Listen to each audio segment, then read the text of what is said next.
Pagi, kita lanjut ke video berikutnya.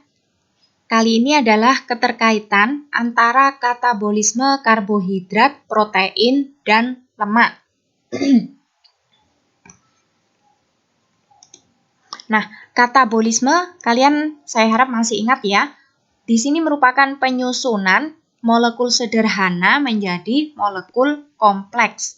Kemudian molekul kompleksnya yang diharapkan adalah zat makanan. Nah, yang sudah kita pelajari adalah glukosa dan karbohidrat. Padahal zat makanan itu ada karbohidrat, protein, dan juga lemak. Nah, sehingga bagaimana kaitannya antara ketiga zat makanan ini? Tentunya kita nggak akan mempelajari satu-satu protein gimana, lemak gimana, tapi hanya kaitannya. Nah, perhatikan zat makanan di sini ada 3 macam. Yang pertama adalah protein, kemudian yang kedua adalah karbohidrat, nih yang sudah kita ketahui, dan lemak. Nih, karbohidrat ini akan diubah menjadi glukosa. Nah, proses perubahan ini terjadi di sistem pencernaan. Demikian juga protein nanti akan diubah menjadi asam amino. Sementara lemak nanti akan diubah menjadi gliserol dan asam lemak. Nah, kemudian untuk glukosa nanti akan diubah menjadi gliseraldehid 3-fosfat.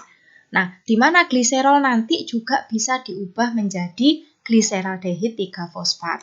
Sementara dari gliseraldehid 3-fosfat nanti diubah menjadi asam pirufat. Nah, disinilah asam amino bisa diubah menjadi asam pirufat.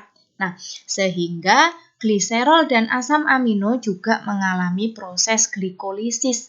Hanya saja masuknya beda. Kalau karbohidrat masuk awalnya dari glukosa, kalau gliserol masuk awalnya dari G3P.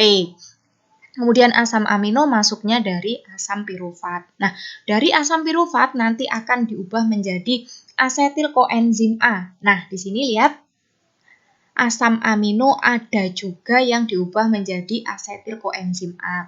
Nah, jadi sebenarnya asam amino itu ada banyak jenisnya. Kemudian asam lemak nanti juga akan diubah menjadi asetil koenzim A. Dari asetil koenzim A kemudian masuk ke siklus asam sitrat atau siklus Krebs. Nah, asam amino ada yang bisa masuk ke sini. Nah, jangan lupa di asam amino ini ada pembuangan gugus amin atau NH3. Nih, ini nanti akan keluar dalam bentuk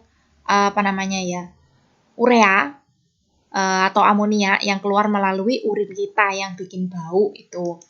Kemudian siklus asam sitrat nanti akan masuk ke fosforilasi oksidatif atau transport elektron. Nah, jadi ini kaitannya ya.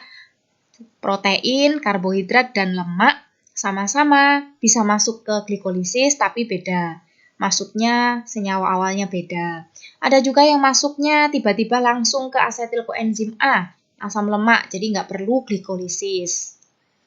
Ada juga yang langsung masuk ke siklus asam sitrat, ini asam aminonya, sehingga tidak perlu melewati glikolisis dan dekarboksilasi oksidatif. Kemudian energi yang dihasilkan untuk karbohidrat seperti yang kita ketahui yaitu 36 sampai dengan 38 ATP. Nah, ini hasil bersihnya yang 36 ya. Kalau protein ini sama dengan karbohidrat, nah ini lemak yang beda, tergantung atom C-nya. Nah, semakin banyak atom C-nya, maka energi yang dihasilkan akan semakin banyak juga. Misalnya kalau asam lemak, ini yang paling umum dijumpai dengan 6 atom C nanti dapat 45 ATP.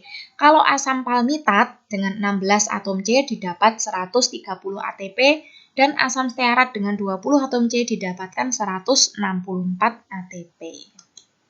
Dah, itu saja. Semoga bermanfaat.